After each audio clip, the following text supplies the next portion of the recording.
Hello my friends, and welcome to the Torah Outreach program, Erev Shabbos, Burst of Inspiration.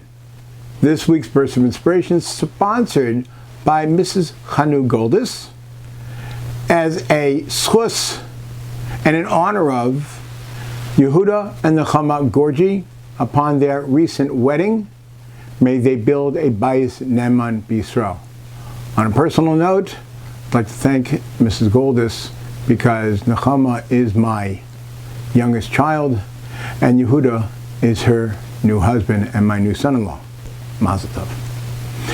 If you would like to sponsor any of our Erev Shabbos bursts of inspiration, you can email me at rabbib@torahoutreachprogram.com or call 305-773-0943.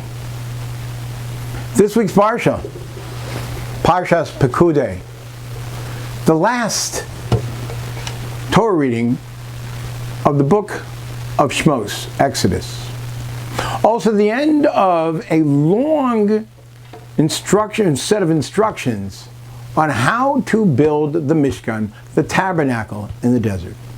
And we've dealt before why so much detail on something that we'll never build again. But right now I'd like to focus on one part of this story.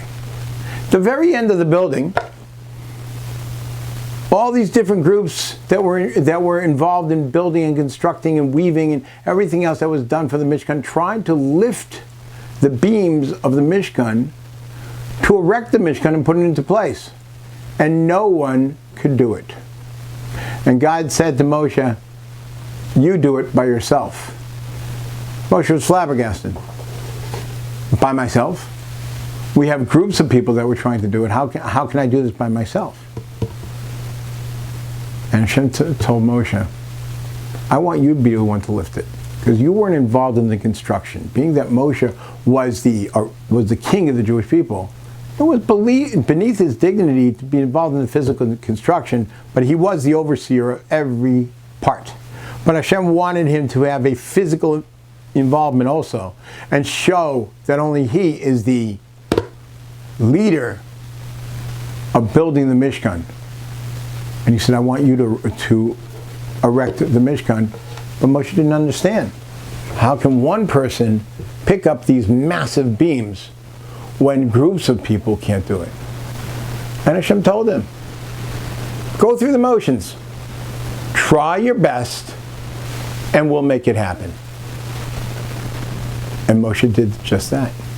He tried his best, and the Mishkan was set into place.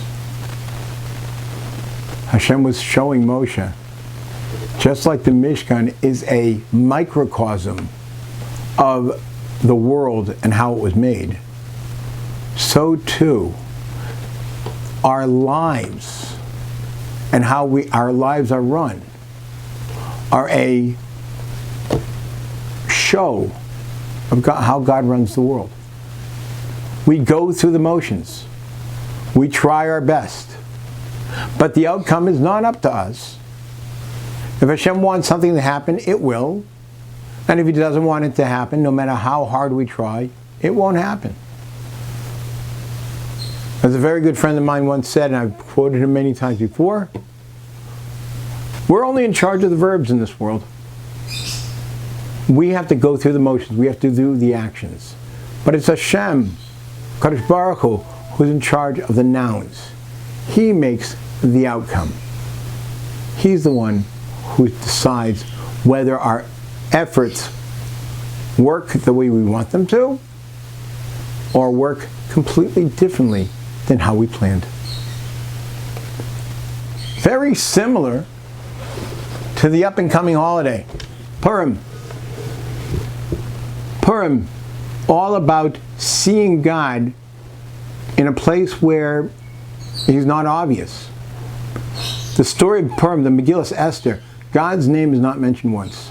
But if you look closely, you see His hand in every letter of the Megillah Esther. You see how He is moving the chess pieces.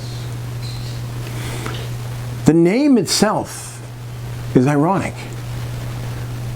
The name of the holiday is Purim. Purim comes from the ancient Persian word for lottery. Pur is a lottery. Why Pur?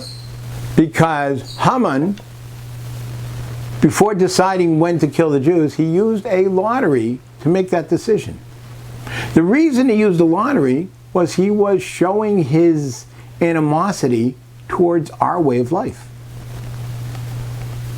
His ancestry, the people of Amalek, one of the things they despised about the Jewish people is they believed that God created the world and left it alone. And everything happens by luck of the draw. The Jewish people believe that nothing happens by luck of the draw.